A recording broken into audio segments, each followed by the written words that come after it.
இன்றே டவுன்லோட் செய்து உங்கள் ஃபேவரட் ஷோக்களை என்ஜாய் பண்ணுங்க. பாரதி வாமா. ஆதித்யா, நீ இங்கே இரு. நான் போய் வெளியே ரெடி ஆயிடுச்சான்னு பாத்துட்டு வந்துடுறேன். அதுக்கப்புறமா வந்து கூப்பிடுறேன். ஆனா அது வரைக்கும் வெளியே எங்கேயும் போயிடக்கூடாது. இங்கேயே கார் ஓட்டிட்டு விளையாடிட்டு இருக்கணும், சரியா? குட் பாய். உட்காரு. இந்தா விளையாட.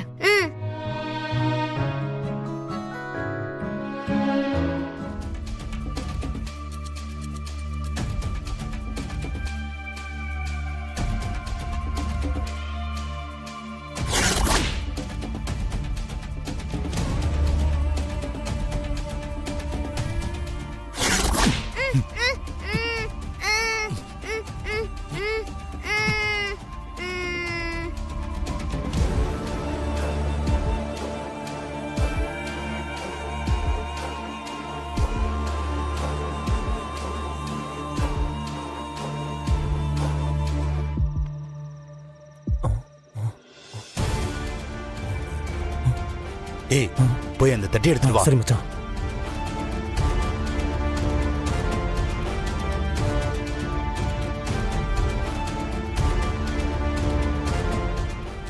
சீக்கிரம் வாடா.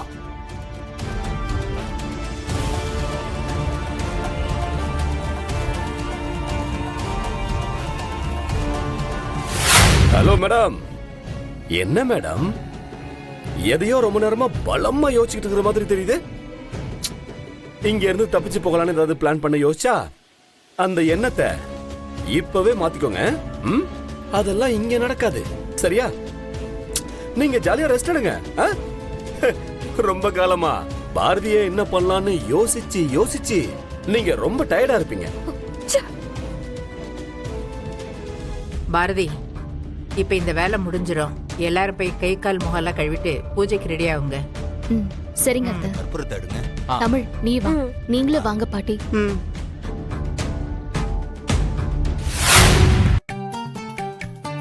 ஹேய், இங்க பாரு. தேவையில்லாம நீ என்கிட்ட பிரச்சனை பண்ணிக்கிட்டு இருக்க. நல்ல கதையா போச்சே. 2 பேரும் டீல் அடிச்சதை மறந்துட்டியா? ஆதி கிட்ட நான் இந்த விஷயத்த சொல்ல மாட்டேன். ஆனா அதுக்காக ஒன்னும் பண்ண மாட்டேன்னு நான் சொல்லவே இல்லையே. என்னடா, என்ன உன்னால என்ன பண்ணிட முடியும்? நல்ல கேள்வி. உன்னை என்ன பண்ணலான்னு நான் இன்னும் முடிவு பண்ணல. இப்ப நீ கேட்டதும் தான் உன்னை என்ன பண்ணலான்னு யோசிக்கிறேன். கொஞ்ச நேரம் வெயிட் பண்ணு, அப்புறமா சொல்றேன். இங்க பாரு, நீ பண்றதெல்லாம் கொஞ்சம் கூட நல்லா இல்ல. நான் இப்பவே இங்க இருந்து போய் ஆகணும். முதல்ல எனக்கு கதை திறந்து விடு. இதெல்லாம் நீ எனக்கு சொல்லக்கூடாது மித்ரா. அது சரி, இப்ப நீ போனா என்ன பண்ணுவ? மறுபடியும் ஏதாவது பிரச்சனை பண்ணலாமான்னு திட்டம் போடுவ. இப்பவே நீ வயிறு எரிஞ்சுக்கிட்டு தான் இருப்ப. அதனால நீ இங்க இருக்கிறது தான் நல்லது. ஏய், உனக்கு என்ன பைத்தியம் பிடிச்சிருக்கா? என்ன இந்த மாதிரி அடைச்சு வச்சிருக்கிறதே தப்பு. ஐயோ, என்ன மேடம் இப்படி கோவப்படுறீங்க? ஐயோ, என்னமா இப்படி முறைக்கிறீங்க? உனக்கு என்ன பெரிய இதுன்னு நினைப்பா? ஐயோ, கண்ணாலே அரிச்சிருவ போல இருக்க. அடுத்தவ புருஷனுக்கு ஆசைப்படுற, அது உனக்கு அசிங்கமா இல்ல? இதுல உனக்கு கோவம் வேற வருது.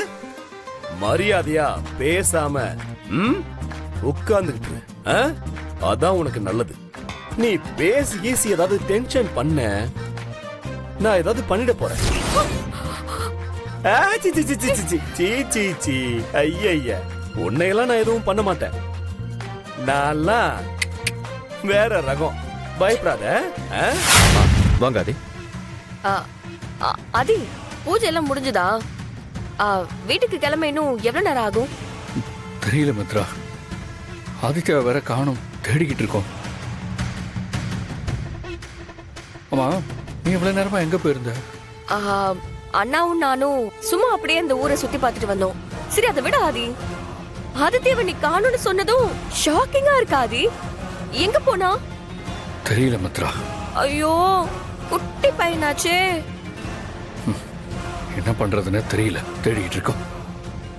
பாரதி, நீங்க இன்னும் பரிகாரத்தை முடிக்க போகலையா? இல்ல அத்தை, எங்கடி போய் பூசாரி கிட்ட சொல்லி கொஞ்ச நேரம் வாங்கியிருக்கோம். என்ன பண்றதுன்னு தெரியலையே.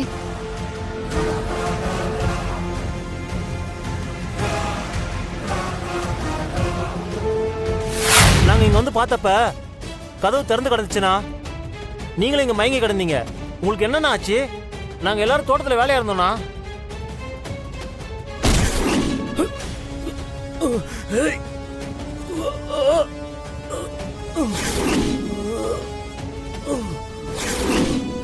அவ அண்ணன் அவ இங்க இருக்கிறதா சந்தேகப்பட்டு இங்க வந்து கட்டையால என் மண்டையில் அடிச்சிட்டான்டா. என்னால எதுவும் பண்ண முடியாம போயிடுச்சு. நான் உடனே இப்ப அங்க போயாகணும். மா, சொக்கப்பான கொளுத்திருப்பாங்களாமா?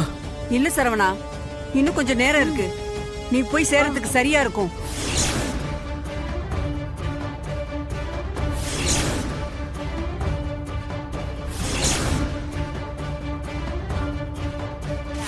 அவன் அசதியில எங்கேயாவது படுத்து தூங்கிட்டு இருப்பான்னு தோணுது. அப்படித்தான் இருக்கும். குழந்தைய காணமேன்னு பதட்டமா தான் இருக்கு. அவனுக்கு எதுவும் தப்பா ஆயிடக்கூடாதுல்ல. அப்படிலாம் எதுவும் ஆகாதுமா. என்னம்மா என்ன பண்ண போறீங்க? நேரமாயிட்டே இருக்கு. நல்ல நேரத்துல பண்ணணுமா? இல்ல சாமி, குழந்தைய காணோம், அதான் பயமா இருக்கு. இத பாருங்கம்மா, இது எங்க ஊர் காவல் தெய்வம். கருப்பண ஆத்தாவும் இருக்கிற கோவில். இங்க தப்பா எதுவும் ஆகாது. பையனோட அப்பனே ஆத்தாலையும் பரிகாரத்தை பண்ண சொல்லுங்க. அது முடிஞ்சதும் போய் குழந்தைய எல்லாரும் சேர்த்து தேடுவோம். நான் விசாரிச்ச வரைக்கும் குழந்தை கோவில் வாசலை தாண்டி போகவே இல்லை, உள்ளுக்குள்ளதான் இருக்கான். அதனால நீங்க பயப்படாதீங்க. பூசாரி சொல்றது நல்ல யோசனையா தான் படுது. சீக்கிரமா பரிகாரத்தை முடிச்சிட்டு எல்லாருமா சேர்ந்து குழந்தைய தேடினா அவன் கிடைச்சிருவான். சரிம்மா. பாரதி, நேரத்தை கடத்த வேண்டாம். பரிகார பூஜையை முடிச்சிடலாம். குழந்தை கண்டிப்பா கோயில் கதவை தாண்டி வெளியில போயிருக்க வாய்ப்பே இல்லைன்னு பூசாரி சொல்றாரு. அத்தை, ஆதித்யாவை காணோன்னு நான் துடிச்சு போயிருக்கேன். எனக்கு கையும் ஓடல, காலும் ஓடல. அவன் எங்க தான் போயிருப்பான்? ஆதித்யா இல்லாம என்னால எப்படி நீங்க சொல்ற மாதிரி பரிகாரத்தை பண்ண முடியும்? இந்த பரிகாரமே அவனுக்காக தான். அவனையே காணுமே. என் மனசு சரியில்லை அத்தை. எனக்கு உடனே ஆதித்யாவை பார்க்கணும். பாரதி, நீங்க படுற கஷ்டத்தை என்னால புரிஞ்சுக்க முடியுது. நம்ம சீக்கிரமா இந்த வேலையை முடிச்சுட்டு அப்புறமா ஆதித்யாவை தேடலாம். அப்படி இல்லைன்னா போலீஸ்க்கு இன்ஃபார்ம் பண்ணிடலாம். நான் சரவணனுக்கு கால் பண்ணிட்டு இருக்கேன், லைனே போகல. அவன் வந்துட்டோம். நீங்க பயப்படாதீங்க பாரதி, ப்ளீஸ். அவனுக்கு எதுவும் ஆயிருக்காதுல்ல? பாரதி, நீங்க ரொம்ப யோசிக்காதீங்க. அதை பத்திலாம் கவலைப்பட வேண்டாம். கொஞ்ச நேரத்துக்கு முன்னாடி அவனை நீங்களே பாத்தீங்கல்ல. கண்டிப்பா அவன் கோயிலுக்குள்ளதான் எங்கேயாவது இருப்பான். அம்மா சொன்ன மாதிரி அசதியில் எங்கேயாவது தூங்கி இருப்பான். நம்ம போய் தேடலாம் பாரதி. ஆதித்யாவை உங்ககிட்ட கொண்டு வந்து சேர்க்க வேண்டியது என்னோட பொறுப்பு.